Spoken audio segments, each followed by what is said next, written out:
Paper theory of numbers के lecture number 7 में आज हम जो है पिछली वाली क्लास के आगे का मैटर पढ़ेंगे। पिछली वाली क्लास में हमने पढ़ा रिलेटिवली प्राइम क्या होता है, उससे पहले हम जीसीडी पढ़ रहे थे, ग्रेटेस्ट कॉमन डिवाइजर, और वहीं से हमारा रिलेटिवली प्राइम या फिर जिसको कहते हैं सापेक्षता अभाज्य, वो वाला जो टर्म है वो निकल के आया। तो यहाँ पर एक रिजल्ट हमने पढ़ा था पिछली वाली क्लास में, यदि दो इंटीजर है ए और बी तो ये आपस में रिलेटिवली प्राइम होते हैं यदि हम इनका एक्स और वाई इंटीजर्स के साथ लीनियर कॉम्बिनेशन बनाए और उनमें से कोई एक लीनियर कॉम्बिनेशन इक्वल 1 आ जाए। यदि दो इंटीजर्स का लीनियर कॉम्बिनेशन कोई एक linear combination is equal to 1 है तो ऐसे इंटीजर आपस में कैसे होते हैं, रिलेटिवली प्राइम। और यदि ये रिलेटिवली प्राइम है तो ये इनका एक लीनियर कॉम्बिनेशन जो है इक्वल 1 होता है। ये वाला रिजल्ट हमारा इफ एंड ओनली इफ है।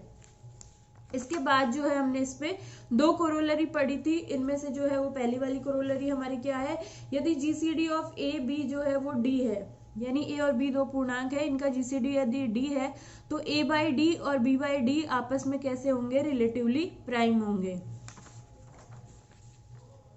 इसके बाद हमने सेकंड रिजल्ट ये पढ़ा था, यदि ए और बी डिवाइड करता है सी को और इनका जीसीडी ए और बी का 1 है तो इनका मल्टीप्लिकेशन भी जो है वो क्या करेगा, सी को डिवाइड करेगा। यहाँ तक का। इसके बाद जो है हमने एक प्रेमिका पढ़ी थी, लेमा पढ़ी थी, जिसको हम कहते हैं यूक्लिड की लेमा। ये हमें जो है यूक्लिडियन एल्गोरिथम को प्रूफ करने में काम आएगी। और ये लेमा हमारी क्या कहती है, यदि a डिवाइड करता है b इंटू सी को और ए बी का जीसीडी 1 है, इसका मतलब है a डिवाइड करेगा c को, तभी a जो है इन दोनों के मल्टीप्लिकेशन को डिवाइड कर पा रहा है। ये हमारे यूक्लिड की लेमा थी। यहाँ तक का हमने पढ़ लिया था पिछली वाली क्लासेस में। अब जो है हम आगे का पढ़ते हैं। और एक और रिजल्ट इंपॉर्टेंट है जो हमारे काम आता रहता है, वो ये है कि दो इंटीजर्स के जो जीसीडी होता है डी, उसको उन दोनों के लीनियर कॉम्बिनेशन की फॉर्म में लिखा जा सकता है। तो ये हमारे 2-3 रिजल्ट है जीसीडी वाले जो बार बार काम आते रहते हैं। इसके बाद जो है हम आज आगे का लेक्चर अब शुरू करते हैं, लेक्चर नंबर 7। इसमें हम एक और रिजल्ट पढ़ेंगे, ये हमारी थ्योरम नंबर 6 है। ये थ्योरम क्या कहती है, दो अशून्य पूर्णांक है ए और बी, यानी नॉन जीरो इंटीजर्स है ए और बी, तो एक धनात्मक पूर्णांक डी जो है, जो इन दोनों का जीसीडी है, GCD of A B is equal to क्या है, डी है, तो ये डी जो है इन दोनों का जीसीडी होगा यदि और केवल यदि डी डिवाइड करे ए को एंड डी डिवाइड करे बी को। पहली कंडीशन ये है। और दूसरी कंडीशन हमारी क्या है, यदि सी डिवाइड करता है ए को और बी को तो सी जो है वो डी को भी डिवाइड करना चाहिए। ये जो दो कंडीशन है वो हमारी जो जीसीडी की हमने डेफिनेशन पढ़ी थी उसके लगभग सिमिलर है, लेकिन फर्क क्या है, यहां से क्या हो गया, डी इन दोनों को डिवाइड करेगा तो डी कॉमन डिवाइजर तो हो जाएगा, और अगली वाली कंडीशन में सी भी इसका कॉमन डिवाइजर है ए बी का, लेकिन इनमें से जो जीसीडी कौन बनेगा, जो सी और डी में से बड़ा है। तो डेफिनेशन में क्या होता था, यहाँ पे आके हमारे पास रिजल्ट क्या आता था, यदि डी जो है इनका कॉमन डिवाइजर है और कोई और सी इनका कॉमन डिवाइजर है तो सी जो है वो लेस देन इक्वल यदि डी के है, डी बड़ा है सभी कॉमन डिवाइजर्स में, तो डी क्या हो जाता था, जीसीडी हो जाता था। लेकिन यहाँ पर हम सी और डी में से बड़ा कौन है ये नहीं देख के क्या देखेंगे, सी डिवाइड करना चाहिए डी को। तो ये एक तरह से आपके जो है वो जीसीडी की अनदर डेफिनेशन हो गई। ये हमारा रिजल्ट जो है वो यदि और केवल यदि है, तो हम इसको दोनों साइड से प्रूफ करेंगे। तो इसकी जो नेसेसरी कंडीशन है उसमें हम सीधे सीधे चलेंगे। हमने मान लिया डी जो है ए और बी का क्या है, जीसीडी है, ग्रेटेस्ट कॉमन डिवाइजर है। अब हमें ये दिखाना है डी जो है इन दोनों कंडीशंस को फुलफिल करता है। तो यहाँ पर माना डी इज इक्वल टू क्या है, जीसीडी ऑफ ए बी, और ये चीजें हमें दिखानी है। तो यदि डी जो है इन दोनों का जीसीडी है तो डी इनका कॉमन डिवाइजर भी होगा, कॉमन डिवाइजर है तो दोनों को क्या करेगा, डिवाइड भी करेगा, डिवाइड करेगा। तो एक रिजल्ट हमने पढ़ा था, जो जीसीडी होता है वो उन दोनों इंटीजर्स के लीनियर कॉम्बिनेशन के इक्वल होता है, किसी ना किसी लीनियर कॉम्बिनेशन के इक्वल होता है। यदि ए और बी दो नॉन जीरो इंटीजर है और उनका जीसीडी डी है तो इसके लिए एक्स और वाई जो इंटीजर है वो इस प्रकार से विद्यमान होंगे कि डी इज इक्वल्स टू होगा ए एक्स प्लस बी वाई। यानी ए बी इंटीजर्स के जीसीडी को ए और बी के लीनियर कॉम्बिनेशन में लिखा जा सकता है।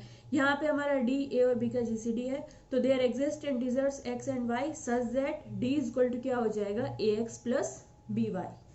तो ये हमारा जो है वो एक रिजल्ट आ गया। तो हमने यहाँ से जो है इसको इक्वेशन 1 और इसको रिलेशन सेकेंड नाम दे दिया। यहाँ पे क्या है, डी को जैसे ही हमने जीसीडी माना, डी डिवाइड करने लगा ए को और बी को, तो हमारा पहला वाला रिजल्ट जो है वो फुलफिल हो गया। हमें दूसरा वाला रिजल्ट दिखाना है। दूसरा वाला रिजल्ट क्या है, सी इसका कॉमन डिवाइजर है ए बी का, तो सी डी को डिवाइड करना चाहिए। तो इसको प्रूव करने के लिए हमने ये रिलेशन बना लिया, D is equal to A X plus B Y. यहां तक हमने बना लिया। इसके बाद जो है यदि C डिवाइड करता है A को और C डिवाइड करता है B को, C हमारा क्या है, कॉमन डिवाइजर है, ये दिया हुआ है, ये हमने मान लिया। हमें दिखाना क्या है, C डिवाइड करना चाहिए D को। तो एक रिजल्ट हमने पढ़ा है, यदि C जो है, यदि कोई भी पूर्णांक A जो है वो किसी पूर्णांक B और C को डिवाइड करता है, तो वो B और C के हर लीनियर कॉम्बिनेशन को जो इंटीजर्स के साथ बना है उसको डिवाइड करेगा। क्या पढ़ा था हमने, यदि A डिवाइड करता है B को, A डिवाइड करता है C को, तो A डिवाइड करेगा बी एक्स प्लस सी वाई को, जहां पे x और y क्या है, इंटीजर्स है। तो यहाँ पर C जो है A और B को डिवाइड कर रहा है, तो C इसके लीनियर कॉम्बिनेशन को भी डिवाइड करेगा और हर लीनियर कॉम्बिनेशन को डिवाइड करेगा जो कि x और y हमने z से लेके बनाया। For every x y belongs to z। C divide करेगा ax प्लस बी वाई को, तो कोई ना कोई ax प्लस बी वाई किसके इक्वल होगा, d के किसी ना किसी x y के लिए ये d के इक्वल हो जाएगा। तो यहाँ से क्या आ जाएगा, C डिवाइड करेगा d को। तो यहाँ से हमारा जो है सेकंड वाला रिजल्ट भी प्रूफ हो गया। ये हमारा जो है वो थ्योरम का फर्स्ट वाला पार्ट हो गया प्रूफ। ये हमारा ए यहाँ से प्रूफ हो गया और बी यहाँ से प्रूफ हो गया। इसके बाद जो है बी का प्रूफ यहाँ तक का हो गया। इसके बाद जो है हम इसका उल्टा वाला पार्ट करते हैं, कन्वर्सली। इसमें हम क्या मानेंगे, ये दोनों चीजें हम ट्रू मानेंगे और हम दिखाएंगे डी जो है वो ए और बी का जीसीडी है। तो यहाँ पर माना ए और बी जो है हमारा सत्य है, हमें दिखाना है डी इज इक्वल टू क्या है, जीसीडी ऑफ ए बी। तो सबसे पहली बात हमने ए को ट्रू माना है, तो ए क्या कह रहा है, डी डिवाइड करेगा ए को और डी डिवाइड करता है बी को।